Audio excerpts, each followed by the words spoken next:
одоо санаагийн подкастыг сонсож байна. Би энэ подкастаараа өөрийн уншсан зохиол, номын талаар сэтгэлээ мөн холбогдох орчуулагч, зохиолч мөн өөр нэгэн уншигчтай уулзаж явах болно.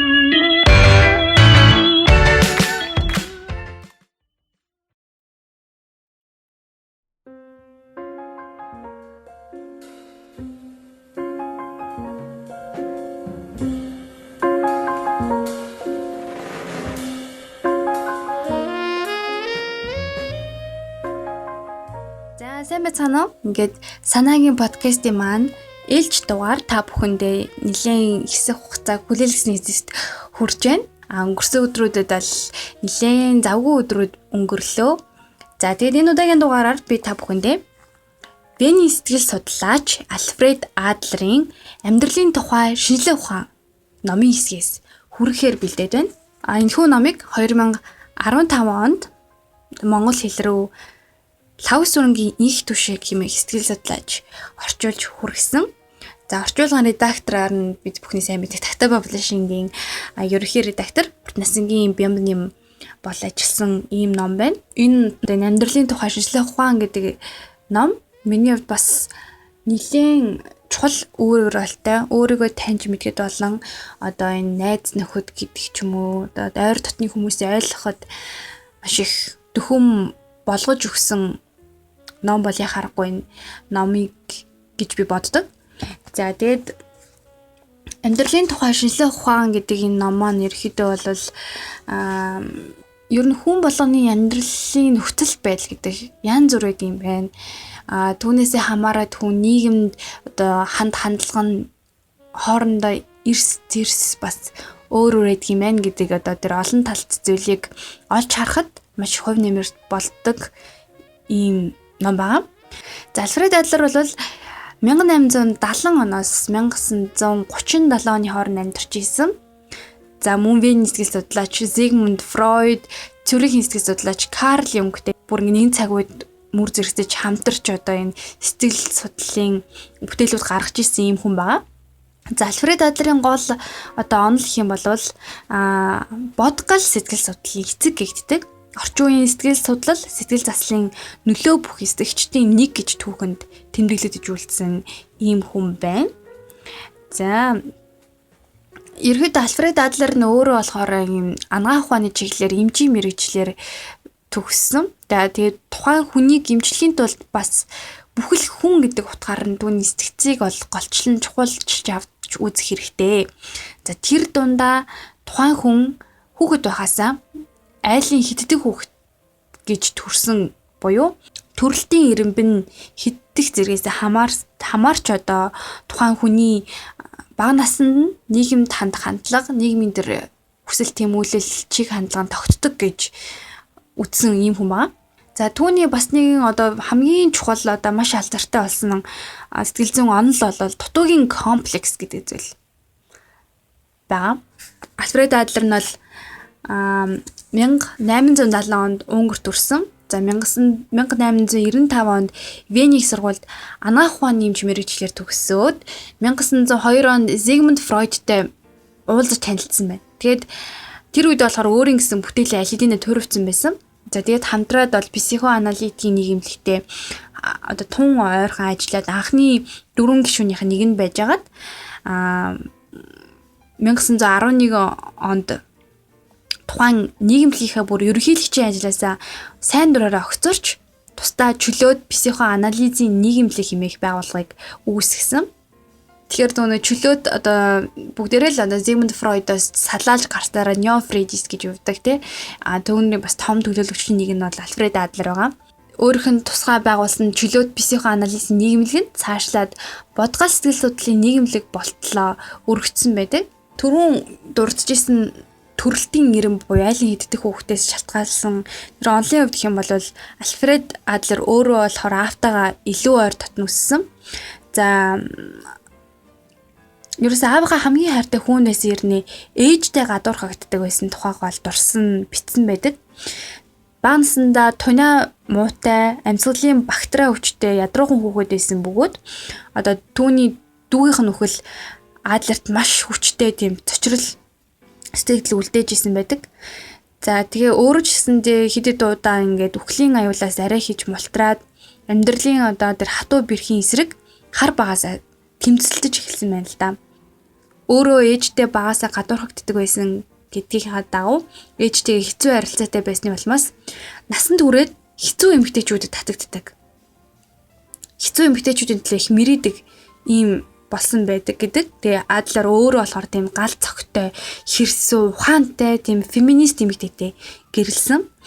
За түүнтэй гэрлэхэд бол үнэхээр хэцүү байсан тухайгаа бол дурссан байдаг. Тэгээд үүнээсээ амьдралаасаа үүдээд эрэгтэй эсэргүүцэл гэдгийг онлоо хүртэл одоо гаргаж ирсэн. Альфред Адлерийн одоо ой дурсамжийн жишээ гэхэд бол ингэж тэмдэглэсэн байт юм байна. Би султаа өвчнөө хасруулад өөрийгөө юмар хучаад эрүүл бие бэлдэртэй ахынхаа өдөөс харц суснаас хандаг. Миний асар их төвчээр зааж арайхийн хөдөлгдөг байсан хөшүүн хөдөлгөөний минь дэргэд ах ямар ч хүч чармайл гаргахгүйгээр үсэрч харайж гүйж чаддаг байлаа. Хүн бүр надад туслахын тулд маш хэцүү хүнд давааг туулсан бөгөөд миний эцэг ихч гисэн бүх сэтгэл зүрхээ надад зориулсан билээ хэмээн дурсаж байсан. Бид энэхүү дурсамжаас юу ч ойлгох гэсэд тодорхой таамаглаж чадахгүй ч ажиглагчийн нүдээр амьдралын цаана бие махбодын дутуу дулмиг байдал, бусадтай өөрийгөө харьцуулсан, бусдад туслах, сайхан сэтгэл зэрэг олон шинж онцлог нуугдаж буй талаар дүгнэж чадах үлээ гэсэн мэн. За Адлерийн төрөлтийн ирэмбийн хувьд гэх юм бол тэрээр 7 хүүхэдтэй айлын 2 дахь хүүхэд байсан. За 4 настай байхад нь дүү нас орсон. Ах дүүнэрийнхаа дунд яг сэндвич шиг ингэж дунд нь хавчуулагдахад ямар сэтгэл зүйн үр дүнтэй вэ гэдгийг бол өөрөө тайлбарласан байдаг. Өөрөө болохоор маш их тийм дарамт чахалт амссан. Одоо дүүнрээр дэмжүүлж ах нарынхаа дээр гарахын тулд одоо шаргуу өрсөлддөг байсан гинэ. Адлерийн тухайд хэлэх юм бол одоо ах хэмээн хүндэлжсэн Зигмунд Фройдтэй хүртэл одоо сэтгэл судлалын салбартаа бүхий л амьдралынхаа туш одоо өрсөлдсөн байгаа нь бол түүний бас л нөгөө төрөлтийн ирэмбийн ах дүүнэр дундаа яаж үссэн зэргээс нь бол тогтсон тэр зүйлээс л холбоотой байсан гэдгийг харж байна.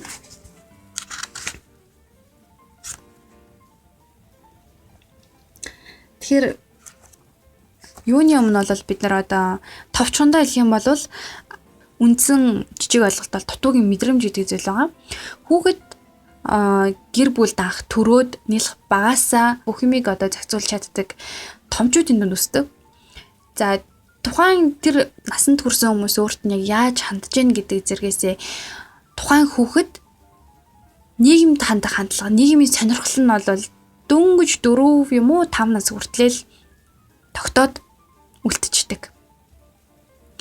За энэ цагаас л хүүхдэд одоо нийгмийн сонирхлыг хөгжүүлэхгүй юм бол одоо насанд хүрээд ч гэсэндээ яг тэр байдлаараа тогтох маш бүрэн үндсэлтэй гэж үзсэн.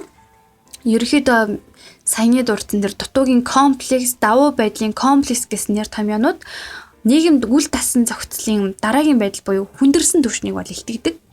Эдгээр комплексууд удамшил эсвэл цусны эргэлттэй ямар ч холбоогүй харин нийгмийн хүрээлэл болон хувь хүний хоорондын харилцаанд энгийн байдлаар үзэгддэг. Ерөнхийдөө бол энэ төр дутуугийн мэдрэмж гэдэг зүйлийг хүн өөрийнхөө тэр авьяас чадвар, бүтээлчин чанараараа илүү даван туулдаг гэж үздэг. Ямар нэгэн байдлаар тэрийг одоо нэг комплекс болгоцсон зөндөө олон тохиолдлууд байдгийг бол энэ номон дээрээс уншиж болно. Гэхдээ мэдээж сэтгэл судлалын ном учраас уран зохиолын номоос мэдээж ялгаатай. Тэгээ сэтгэл судлал бол ингээл өгүүлбэр болгоно шинж тэмдэг ингээд дараалттай учраас одоо энэхүү подкастын дугаараар энэ номыг бүхэлд нь ойлгоод авчна гэдэг бол боломжгүй зүйл болоод байгаа юм л та. За сүүлийн үед бол манай монголчууд нэлээд одоо ялангуяа сэтгэл зүйчдийн нийтлэлүүдээр харагдахад бол дутуугийн комплекс гэдэг зүйлийг одоо илүү түлхүү хэрэгэлсэн хүмүүс ч гэсэндээ ямар нэгэн байдлаар дутуугийн комплекс гэдэг нэр тэмдгийг бага зэрэг ойлгодог болсон харагдсан.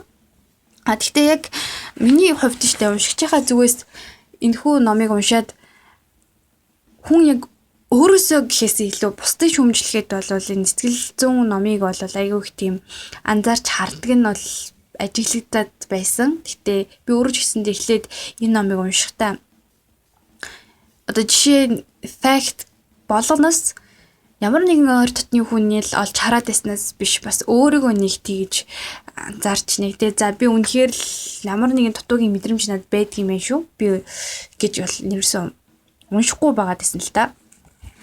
Хамгийн гол нь би яг энэ дугаараа ямар нэгэн одоо тэр Альфред Адлер гэдэг хүний дутуугийн комплекс, нийгмийн мэдрэмж, дутуугийн мэдрэмж, тэ давуу байдлын комплекс, төрөлхийн эренб гэдэг зүйлийн талаар бол уншснаар товч ярина. Тэгээ мэдээж бүхэл ном гэдэг утга учраас тэр дундаа сэтгэл судлалын ном учраас бүгдийг нь ярина гэдэг бол мэдээж боломжгүй зүйл. Дээрээс нь манай орчуулагч өөрөө хэлжсэн энэ номыг 4 удаа уншиж ойлгох юм а гэж. Тийм болохоор энэ дугаараа би хамгийн гол нь хүмүүс маш олон өөр нөхцөлд одоо өсөж ториндог. Бүгдээрээ л адилхан нэгэн цагт хүүхэд байдаг. За тэгээд насанд хүрнэ гэдэг бол ерөөсөө тэр бага насны дурсамж одоо хүмүүс томчууд тэр хүүхдэд яаж хандж ийснээс шууд хамааралтай байдаг гэдэг талаар тэгээд хүн хоорондоо бас өөр учраас заримдаа үйл ойлголцол гардаг. Өөр учраас бас нэгэндээ татагддаг гэдэг одоо тэр зүйл дээр л одоо нэгийг илүү ойлгох тал руу чиглүүлэхийн тулд энэ удаагийн дугаартаа 11 дугаар бүлгийн хэсэг буюу дотн харилцаа гэдэг сэдвийн хэсгээс уншихаар бол бэлдээтэй.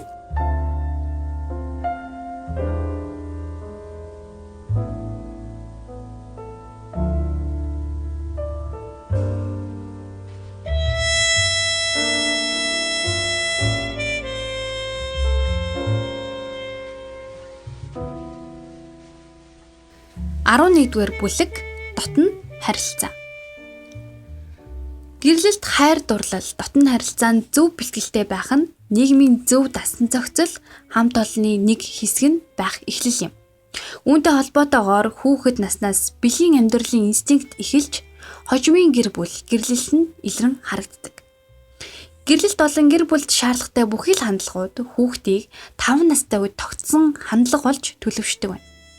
Тогтсон хандлагын шинж онцлогийг ажигласнаар хожуугийн амьдралд гарч болох бэрхшээлүүдийг тодорхойлох боломжтой. Бидэнтэй учирдаг гэр бүл, хайр дурлал, дотн харилцааны асуудлууд ерөнхийдөө нийгмийн асуудлуудтай ч гэсэн ижилхэн шинжтэй. Хайр дурлал, нийгмийн асуудлууд нь хоёулаа адилхан л бэрхшээлтэй, адилхан л үүрэгтэй.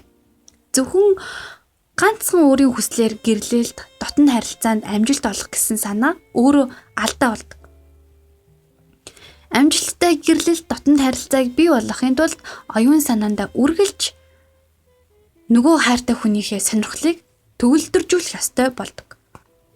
Гэрлэлт нь нийгмийн үйл дасан зохицлын хэвшмэл болсон асуудлаас давж өөрийнхөө нэгнийг өөртөө адилтгах чадвартай байхыг хүнээс шаардаж байдаг. Ердөө цөөн хэдэн хүмүүс өнөөгийн гэр бүлийн амьдрал зөв бэлтгэлтэй байдгийн учир нь дийлийнх нь хизээч өөрийнхөө нэгнийг чин сэтгэлээсээ мэдэрч бусдын чихээр сонсож, бусдын нүдээр үзэх гэж хичээдэггүй асуудал үүсдэг. Тэгэхээр бид өмнөх бүлэг сэдвүүдэд голдуу бусдыг биш зөвхөн өөрийгөө сонирхож өсдөг төрлийн хүүхдийг түлхүү авч үзсээр ирсэн. За тийм хүүхдүүд бэлгийн амьдрал болон бие махбодын бүрэн хөгжилд гинэт өөрчлөлт гаргахад асар их бэрхшээлтэй учирдаг. Улмаар тэд хамтын амьдрал бэлэн биш байдаг байна. Тэгэхээр тэрхүү одоо тэр гэрлэл дотн харилцаанд хамгийн наад зах нь гол үндсэн суурь болдог нийгмийн мэдрэмж бол хүнд баг багаар аажмаар өсч хөгждөг. Бага наснаасаа нийгмийн сонирхлонд амгаалan хөгжсөн хүүхэд нийгмийн мэдрэмжээ улам хөгжүүлэхийн төлөө үргэлж ашигтайгаар тэмүүлдэг. Ийм учир шалтгаанаар хүнийг хамтын амьдралд бэлэн үү үгүй юу гэдгийг танихад хялбар болдог. Бидний олж мэдснээр тэдгээр хүмүүс амьдралын асуудлуудад нүүр тулахад өөртөө итгэлтэй, эр зоригтой байж асуудлын шийдлийг олж хамт ажилласад найз нөхөд хуршүүд байх ёстой гэдгийг эргэн санах хэрэгтэй. Эдгээр шинжийг агуулаагүй хүн хамтын амьдралд хайр дурлал гэрлэлт нь бэлэн байж ерөөсөж чаддаггүй. Эсвэргээрээ хэрэг хүн өөртөө ашигтай үйл ажиллагаа эрхэлдэг, түүнийгээ цааш нь үргэлжлүүлж буй бол хамтын амьдралын үүрэг амлалтанд бэлэн байж магадгүй гэж дүгнэж болно. Бид тэдгээр хүмүүсийн өчүүхэн жижиг шинж тэмдгээр зан авирыг дүгнэж буй боловч хүнийг нийгмийн мэдрэмжтэй байна уугүй юу гэдгийг багахан боловч шинж тэмдгээр нь ойлгож болох юм аа. Хүйсийн тэгш үүрэг. Зөвхөн хүйсийн тэгш үүргийн зарчмал гэрлэлт хайр дурлалын асуудлыг хангалттай шийдэх боломжтой байдаг. Энэ суурь зарчим аль нэг хүйсийн давмгайлсан байдлаас илүү чухал ач холбогдолтой. Тэгш эрхийн суурь зарчим зөв байсан тохиолдолд хайр зөв үйл явцтай өрнөж гэрлэлт амжилттай болдог. Хэрэв хосууд хамтын амьдралдаа аль нэг нь ноёлох, эзэрхэх хүсэлтэй байвал тун таагүй үр дүнд хүрнэ.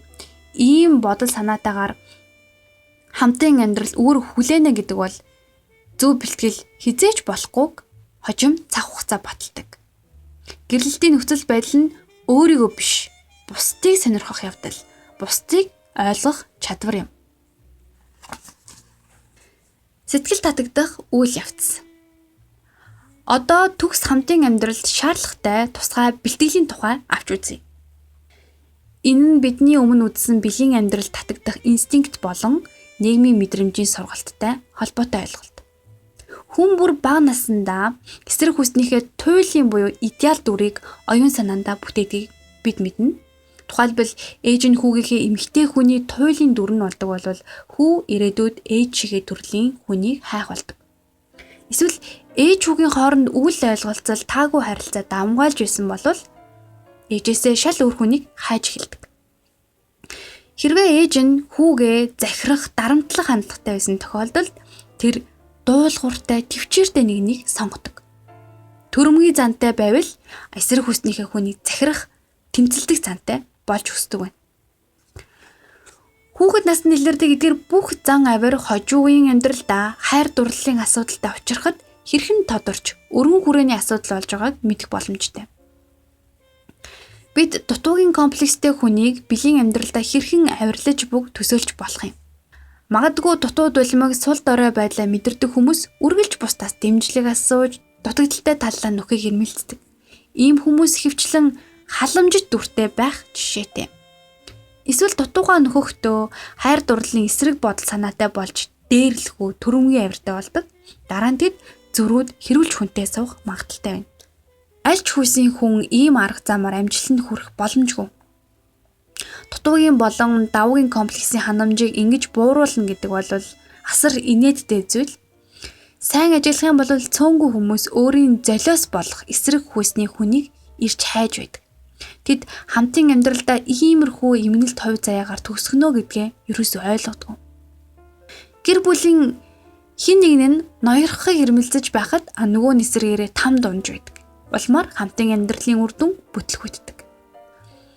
Заримдаа хүмүүсийн сонгосон хайртай хүн нь тухайн хүний комплекст ханамж өгдөг нь ажиглагддаг байна.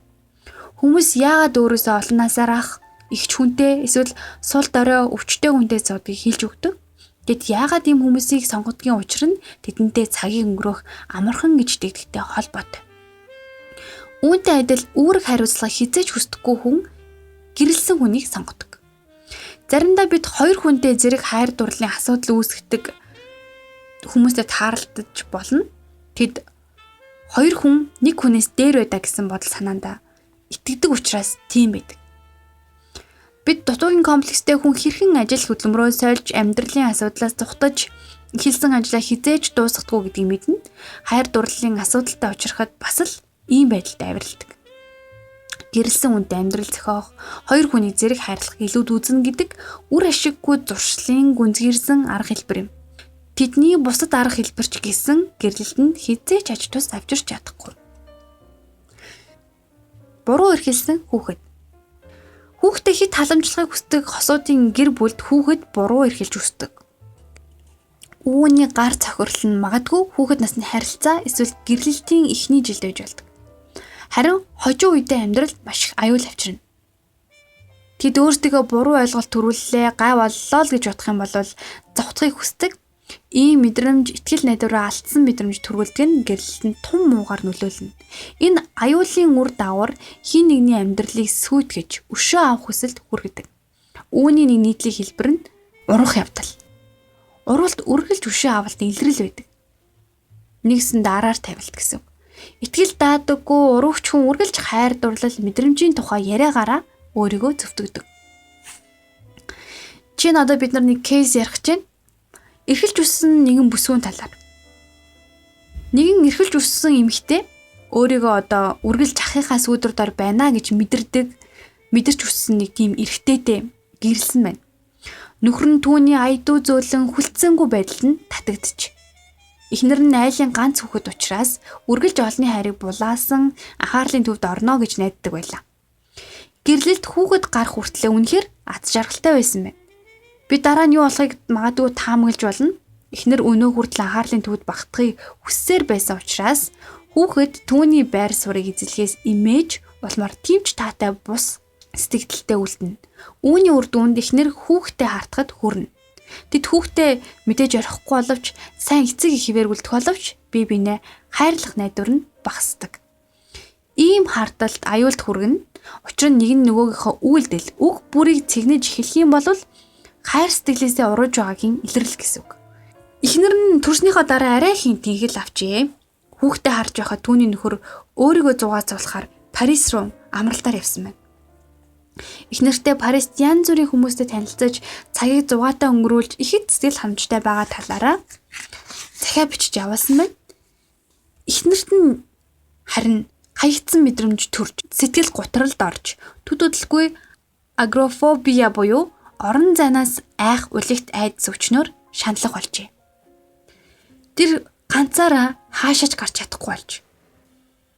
Нөхөр нь буцаж ирснийхэн дараа хаач одоо нөхрийгөө дагуулж авдаг дагуул болгосон байна. Эндээс эмэгтэй одоо зоригтой хүрсэн анхаарлын төвд орсон мэд санагдана. Гэхдээ тэрээр улигт айдас байхгүй бол нөхөр нь байхгүй болно гэдгийг мэдэрснээр түүнийг иргэшээлдээ оруулж өөрөө анхаарлын төвд багтахын тулд улигт айдсын шаналлыг зориуд үргэлжлүүлсээр байна. Бүсгүй нөхрөөсөө өшөөгөө авахын тулд өөр бусад ирчүүдтэй холбогдож байна гэсэн фантаз бодолд автаж элдв төрлийн санаа зохиож эхэлнэ. Гэвч үнэн эрэхтэй тэрээр ганцаараа явахаас айдаг агрофоби өвчтэй биш. Харин нөхөртөө итгэлгүй байгаагийн сэрэмжин тэр ажээ. Зөвлөгөө санал болгох нь. За бид хамтын амьдрал гэрлэлэн тохиолддог цөөнгөө алдаануудтай учирч үүнээс энэ бүхэн тийм чухал уу гэдэг асуулт уран гарч эхэлдэг. Эдгээр алдаанууд хүүхэд наснд төлөвшдөг хэдий ч тогтсон хандлагын шинж онцлогийг ухаарч мэдснээр алдаатай амьдралын хэв маягийг одоо залруулах засах боломжтой гэдгийг бид ойлгож байна. Бид заримдаа байнга салж нийлдэг, дахиад л шинэ үерхлийн харилцаанд ордог хайр дурлалын асуудалтай хүмүүстэй учирдаг. Тэд алдаагаа зүгээр л давцаар байдаг. Иймэрхүү хүмүүс тэдний хамтын амьдрал ба гэрэлтийн харилцаа амжилттай байх боломжтой эсхийг мэрэгжлийн хүнд нь хандаж одоо асуух зөвлөх хэрэгтэй гэж үзсэн байна. Тэр хүүхэд наснд бол маш олон жижиг алдаа үүсдэг. Тэр нь хамтын амьдралд үүрэг хүлээх хүртлээр тимч чухал санагддаггүй байна. Тухайлбал зарим хүмүүс тэднийг ирээдүйд бүтлгүйднэ гэж байнга боддог. Эзэж жаргалтай байж үзээгүй, урам хугарахаас үргэлж айдаг байсан хүүхэд эцэг эхийн хайрыг өөрхийн нэгэн булаасан гэж мэдэрдэг байна.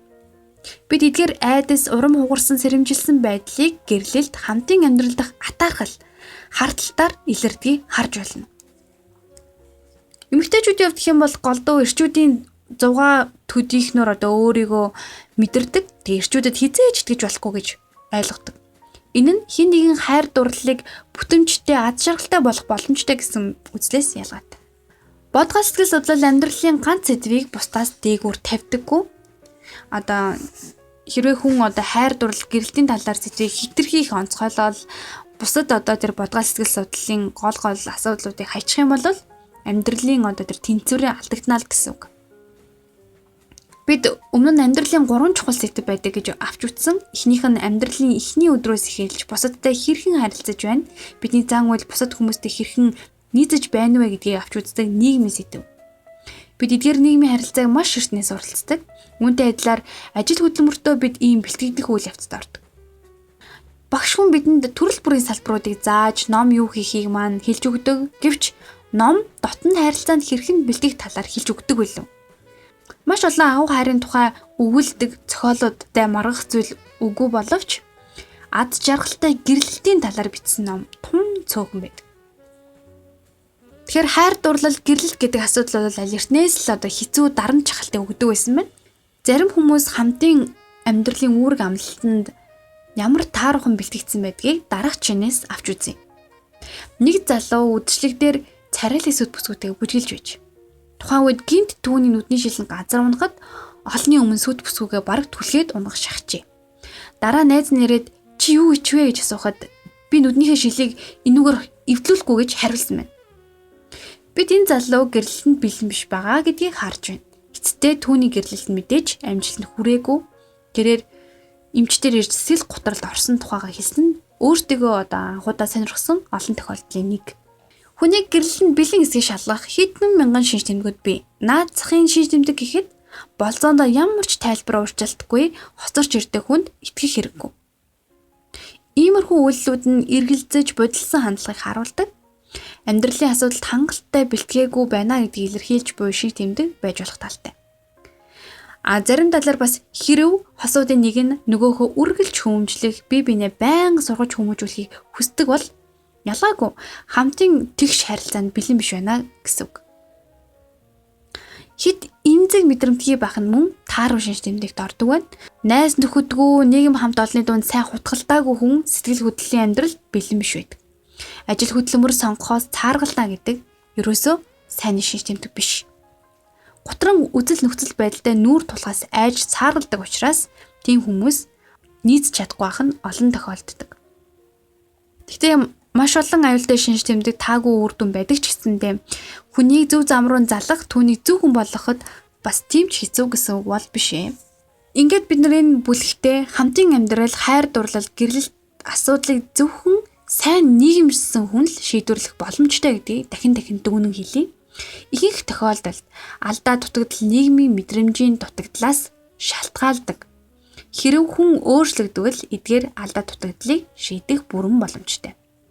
Хамтын амьдралд хоёр хүний үүрэг оролцоог шаарддаг. Гэсэн хэдий зөвхөн нэг хүний эсвэл хамт олон дунд байгаа ганц хүний үүрэг оролцоог хэрэгжүүлэх боломжтой гэж биднийг сургадаг. Үүрэг оролцоо хоёр хүнд байж болдгийг хизээч хэлдэггүй. Гэрлэлт хамтын амьдрал боловсролын талаар бидний тааруухан ойлголт хоош цацдаг боловч хосууд, ижил, тэгш ирэх өөртөөхөө зан авирт гардаг алдаа дутагдлыг ухаарах юм бол эдгээр асуудлуудыг зөв тал руу залгах боломжтой.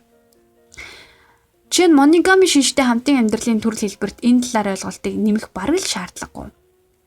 Цөөнгүй хүмүүс полигами гэр бүлийн төрөл хүний мөн чанарт хамгийн сайн тасан зохицтой гэж ширлэг ухаанч бус хандлагаар ханддаг боловч хайр дурлал, гэрлэл, нийгмийн үүрэг оролцоо болсон манай соёл иргэншилд үүнийг хүлээн зөвшөөрөх боломжгүй. Эцэст нь дүгнэхэд гэрлэлт гэдэг бол ерөөсөө уралдаанд ялахын төлөө л байдаг хэмээн үзжээ.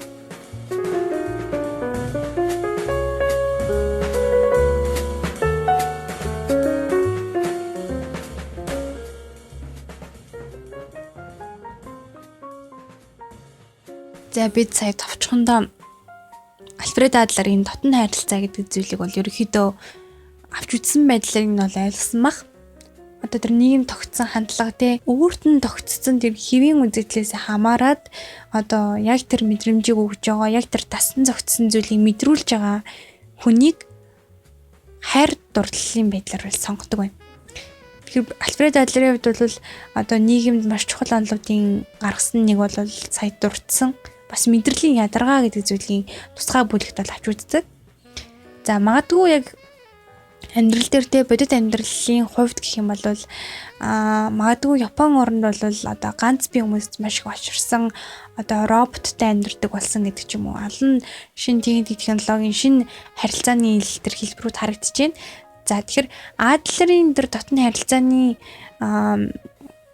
шинж тэмдгийг магадгүй тэр Япон хүмүүс дээр авч үзэх юм бол нэг талаар нийгмийн тасн зохицол зогсож чадахгүй нийгмийн тэр тогтон хамтын амьдралд одоо итгэлгүй ч юм уу бэлэн биш. Дээрээс нь одоо өдрийн хэдэн цаг ажилладаг болоо тэр тусам мэдрэлийн ядаргаа гэдэг зүйл бол үүсдэг.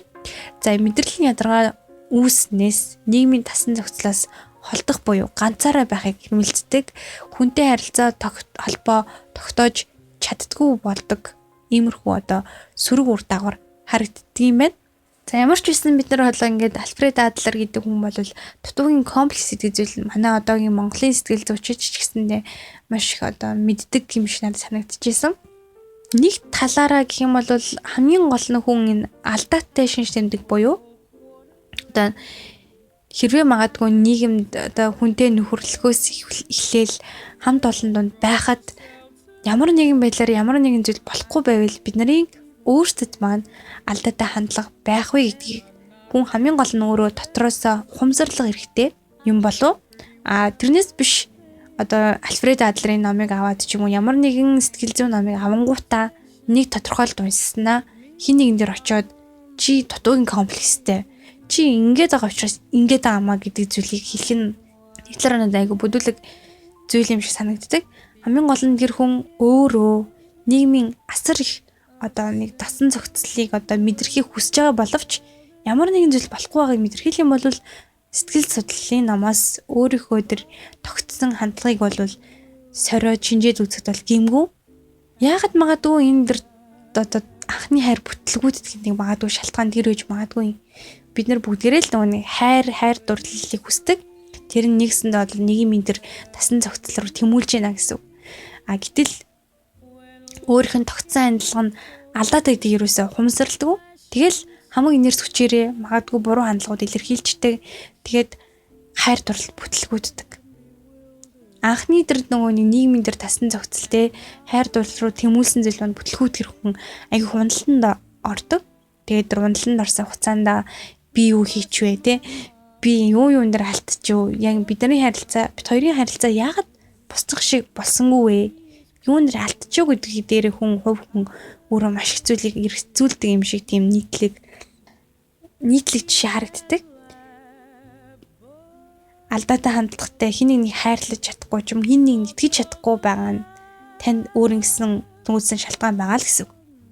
Харин та дэрийг анзаарч мэрийж тэ баг багаар хичээх юм бол өөрчлөгдөх үнэхээр хичээл боломжтой. Гэхдээ бага наснд үүссэн зүйл учраас баг зэргийн хүндрэл бол гарчхайг үүсэхгүй юм байна. Төсөөлөл нь хэлэхэд ямар ч тач бид нар одоо бүгдээрээ адилхан хүн бүгдээрээ л адилхан харилцааны ямар нэгэн алдаа бид нар байдаг. Тийм учраас бид нар одоо хин нэг хүссэн хүсээгүй гомдоочдөг. Хин одоо хүссэн хүсээгүй гомддог. Иймэрхүү харилцааны байнга тэр одоо урвалд оролцож идэг учраас магадгүй энэ харилцааны талаарх өөрийнхөө талаарх сэтгэл судлалын номуудыг сонирхоод үзэх юм бол өөрийнхөө мэдгүй зүйлийг анзаарч магадгүй одоо ойр дотныхоо найз нөхөд гэдэг ч юм уу те гэр бүлийнхаа гишүүдийг тус бүрчлэн ойлгоход нэмэр болоо гэж бодож байна. Ингээд энэхүү дугаарыг маань сонсогч нартаа маш их баярлалаа гэдгийг хэлмээр байна. Урам өгч дэмжиж байгаа хүмүүстээ бас маш их баярлалаа. Ингээд дараагийн дугаар хүртэл түр баяртай.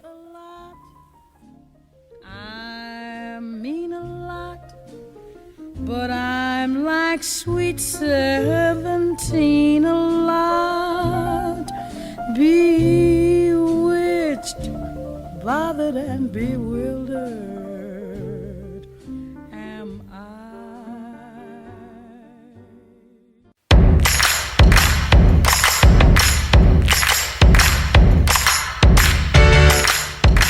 Та яг одоо санаагийн подкастыг сонсож байна. Би энэ подкастаараа өөрийн уншсан зохиол, номын талаар сэтгэлдээ мөн холбогдох орчуулагч, зохиолч, мөн өөр нэгэн уншигчтай хуваалцаж явах болно.